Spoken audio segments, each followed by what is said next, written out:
54 millions de tonnes de déchets électroniques sont produits chaque année dans le monde. Et pour une grande part, ce sont des ordinateurs mis au rebut. Comment réduire cette pollution ? Les constructeurs de PC commencent à plancher très sérieusement sur cette question. C'est le cas notamment de la société Dell, troisième fabricant mondial d'ordinateurs. Dell a annoncé l'an dernier un concept d'ordinateur baptisé Luna, présenté comme biosourcé, économe en énergie et surtout réparable et recyclable. L'objectif de ce projet Luna, c'est de fabriquer des PC ayant une empreinte carbone inférieure de 50% par rapport à celle d'un ordinateur traditionnel. Alors c'est un projet ambitieux, il y a beaucoup de technologie derrière, et c'est un projet qui évolue. De nouvelles annonces ont été faites récemment au CES de Las Vegas. On en parle avec un représentant de Dell France. Bonjour Karim Belhabchi. Enchanté, bonjour. Vous êtes ambassadeur du bureau du CTO chez Dell France.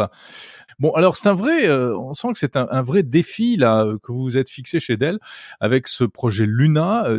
Expliquez-nous un peu ce que vous voulez faire en fait. En fait, le concept Luna qui est né l'année dernière, qu'on a présenté au CES 2022, c'est une solution technologique qui a vocation à répondre aux enjeux écologiques de maintenant, à savoir un besoin de réduire les matières premières pour concevoir de la technologie, mais aussi répondre à tout ce e-waste, donc cet amas de déchets électroniques qui s'amoncellent et sur lequel on doit apporter une réponse. Donc, concept Luna, c'est réduire, réutiliser, réparer. Et on doit être capable de concevoir un produit qui soit utilisable, réutilisable le plus longtemps possible. Donc ça, c'est la première itération de Luna. Et très récemment, donc Luna, alors il s'appelle Luna Evolution, on pourrait l'appeler Luna 2, mais Luna Evolution. Donc l'évolution de Luna, la nouvelle itération de Luna, qui vient amener de nouvelles, des compléments technologiques face à ce produit, cette solution technologique qui doit monter à maturité. Donc, si je peux rentrer un peu dans les détails de Luna Evolution, ce qu'on a ramené de façon supplémentaire à ce concept, l'année dernière, déjà, on est passé de 500 vis à 50 vis. Bon, c'était très bien, ça permettait de le réparer très vite. Là, on est passé à 0. Il n'y a plus du tout aucune vis pour démonter et réparer Luna. Donc, c'est entièrement un système de clips, ce qui permet d'accélérer encore la réparabilité de Luna. En fait, si on réfléchit un peu, si on ne rend pas facile à réparer un produit, il ne sera pas réparé, il sera jeté. Donc, la conception de Luna, c'est de faciliter sa réparation. Donc, 0 vis, très facile à démonter. Si on regarde le temps de démontage d'un portable aujourd'hui, c'est jusqu'à 1 heure pour démonter la totalité d'un ordinateur portable. Luna, c'est moins de 2 minutes. Quand vous dites démonter, c'est un être humain qui démonte ou c'est une machine ? En fait, l'idée de retirer les vis, c'est de permettre qu'un automate puisse le faire. Donc, dans les 3 piliers de Luna Evolution, il y a le pilier effectivement facile à maintenir, mais il y a le pilier robotique. Aujourd'hui, le fait de supprimer les vis va permettre à un automate de démonter Luna. Alors pourquoi on pourrait se dire, mais pourquoi on veut qu'un automate démonte Luna ? Aujourd'hui, on conçoit pas loin de 50 millions d'ordinateurs par an. C'est juste colossal. Donc si on considère qu'une fois qu'on les a produits, on s'en occupe plus, on n'a pas fait notre part du travail. Aujourd'hui, ça représente quasiment 200 000 tonnes de déchets électroniques si on fermait les yeux tous les ans. Donc le fait de se dire que demain, on va être capable d'automatiser au travers d'un automate, donc de la robotique, la récupération de ces machines, la réparation de ces machines, la réutilisation de ces machines en machines de seconde main, donc l'automatisation, la robotique, va nous permettre d'adresser cet amas de déchets électroniques. Donc bien évidemment, la robotique est une partie intégrante d'un futur de machines de seconde vie. On sait que le marché y tend, le marché le souhaite, et Luna va rentrer dans ce circuit fermé dans lequel on pourra venir amener ce Luna dans nos factories, on pourrait les appeler comme ça, nos centres de robotique, et ensuite le robot va analyser le Luna. On y a rajouté, et ça c'est le 3e pilier, de l'intelligence artificielle. Chaque composant sera capable de communiquer avec l'automate et lui dire ce composant a été trop utilisé ou pas assez utilisé, donc on peut lui donner une seconde vie, recréer un Luna de seconde main, ou être complètement recyclé. Donc de l'intelligence artificielle dans chacun des composants et de la robotique. Donc on peut imaginer demain avoir de gigafactories de recyclage qui seraient presque les usines de demain. Une usine aujourd'hui, c'est des matières premières et un produit fini. Demain, on aurait des usines de seconde main, finalement, qui prennent des Luna de première vie et qui recréent un Luna de deuxième vie en prenant des pièces ici ou là. On voit fleurir des vidéos, j'aime bien les concepts de personnes qui prennent des équipements un peu abîmés et qui en refont 2 ou 3 fonctionnels. Alors, c'est un peu la philosophie de Luna, c'est de récupérer tous ces Luna et d'en créer des nouveaux de seconde vie. Et au bout du bout, ce qui est vraiment abîmé, recréer de la matière première pour recréer encore des Luna. Donc, rentrer dans une boucle fermée de réparation et réutilisation le plus longtemps possible. C'est très ambitieux, visiblement, ce projet. Est-ce qu'il va pas coûter 2 fois plus cher avec toute la technologie que vous semblez avoir mis dedans, enfin vouloir mettre à l'intérieur? Alors, c'est possible. Alors, souvent, le rationnel économique, quand on crée un futur, c'est que le démarrage est une équation économique pas forcément satisfaisante. Donc, peut-être que le ticket d'entrée va être un peu plus élevé. Mais c'est peut-être l'effort qui va être demandé à tous pour dire rentrons ensemble dans une économie durable. Donc peut-être que le ticket d'entrée va augmenter un peu, mais l'objectif c'est que si on arrive à massifier ces millions de tonnes de produits de première vie et lui donner une vie longue, durable, on est assez confiant, nous sommes assez confiants que au final on aura quelque chose de positif d'un point de vue économique. Ensuite, Luna Evolution, il est conçu en étant un peu plus simple que Luna première génération. Donc, on est revenu sur des choses plus pragmatiques. On a ramené la carte mère sous le clavier. On est revenu à une ventilation active. Donc, des choses peut-être un peu plus simples pour justement nous proposer le plus rapidement possible. Alors, j'ai pas encore de date à communiquer, mais le plus rapidement possible le concept Luna au marché. Mais quand vous dites recycler à l'infini, d'une certaine manière, c'est un peu ça l'idée. Qu'est-ce que vous faites de la question de l'évolution technologique? Parce que bon, une carte graphique d'aujourd'hui, dans 10 ans, elle sera complètement dépassée. Est-ce qu'on peut recycler à l'infini? Alors justement, dans la conception, si on prend par exemple les plaques d'aluminium qui forment le châssis, aujourd'hui on a de l'aluminium à faible impact carbone avec de l'énergie hydroélectrique. Demain, un nouveau Luna sera fait avec des morceaux de Luna de première génération. Donc on va réutiliser du Luna pour faire du Luna. Et si je prends par exemple la carte mère, qui est justement un peu la carte graphique obsolète, pour reprendre votre exemple, on l'a fait en fibre de lin. C'est-à-dire qu'une fois que chacun des composants a atteint son cycle de vie et n'est plus réparable et réutilisable, on la met dans l'eau, elle est hydrosoluble. Tout simplement. Et donc, on va pouvoir... La carte sans les composants. Sans les composants. Donc, les composants, on les aura démontés, réparés ou réutilisés, et ensuite, la carte mère sera complètement hydrosoluble, et donc, on aura un déchet écologique en moins. D'accord. Vous avez quand même soulevé un point, là, vous dites on fait l'impasse sur certaines choses, la ventilation passive, qui sont des choses comme ça, qui sont quand même des marques d'avancée technologique. Est-ce que du coup, c'est pas un retour en arrière technologiquement, ce type d'appareil? Alors, pas forcément. En fait, ce qui est bien avec Luna dans son concept, c'est qu'on le fait ensemble.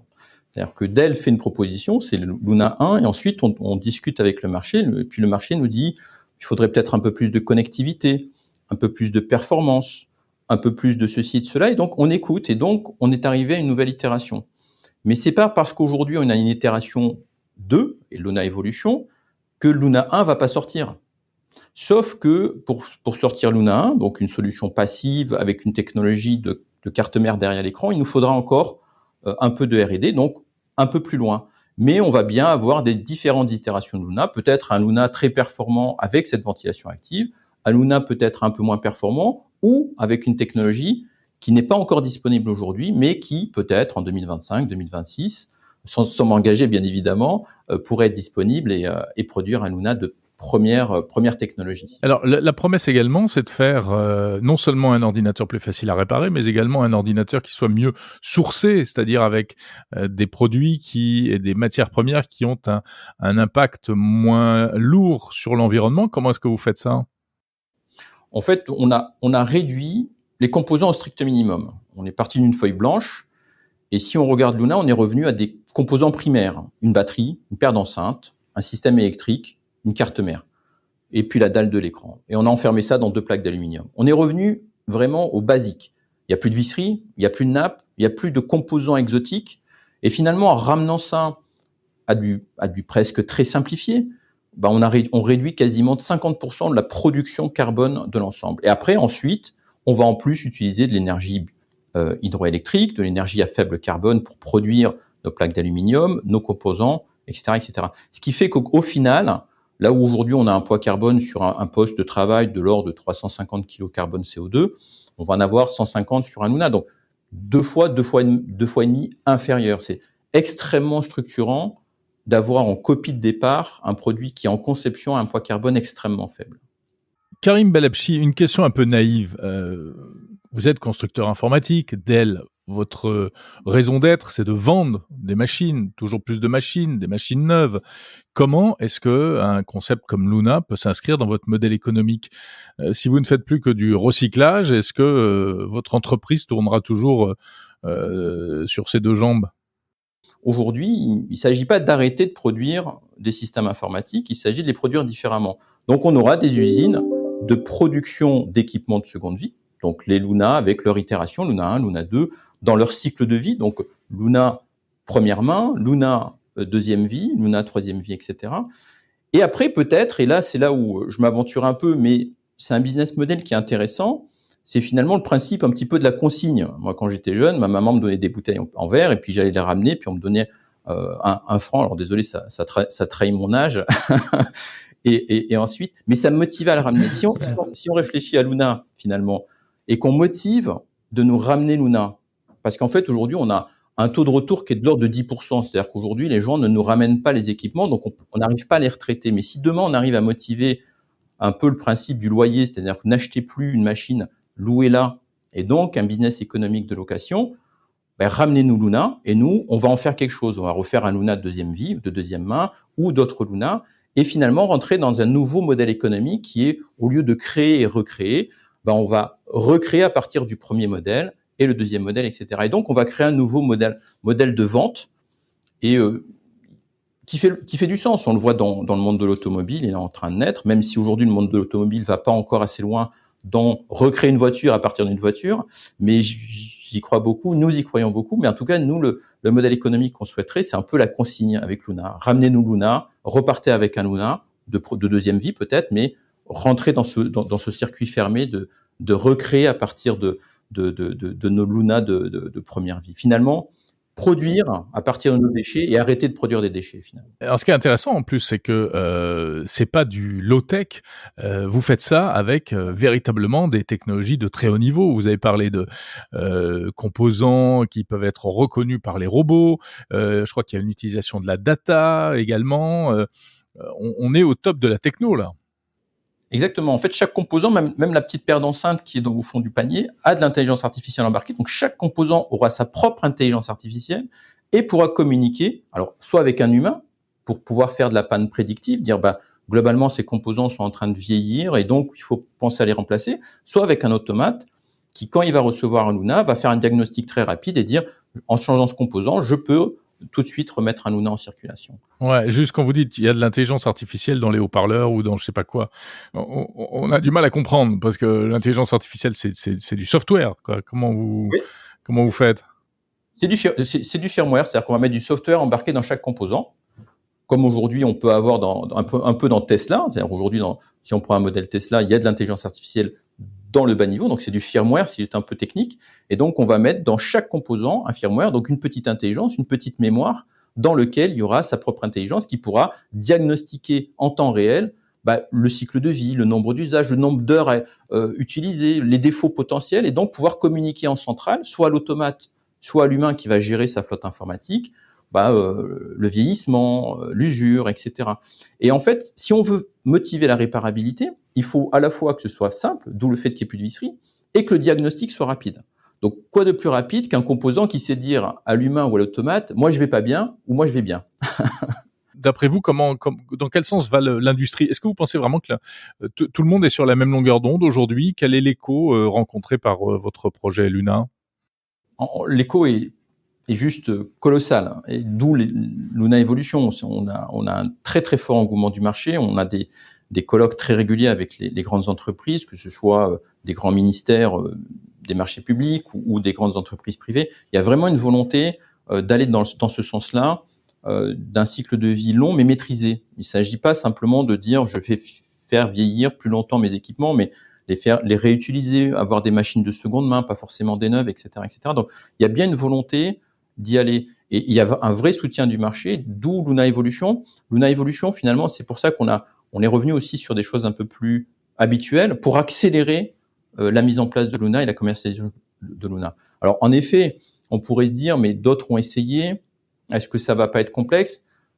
Dell Technologies lève la main, on investit énormément en R&D pour y aller, et finalement, on a déjà Luna Evolution qui monte le bout de son nez. On n'a pas prévu de s'arrêter. Le fait de présenter Luna Evolution au CES 2023, c'est de dire au marché, on l'a fait ensemble, on travaille ensemble et on continue.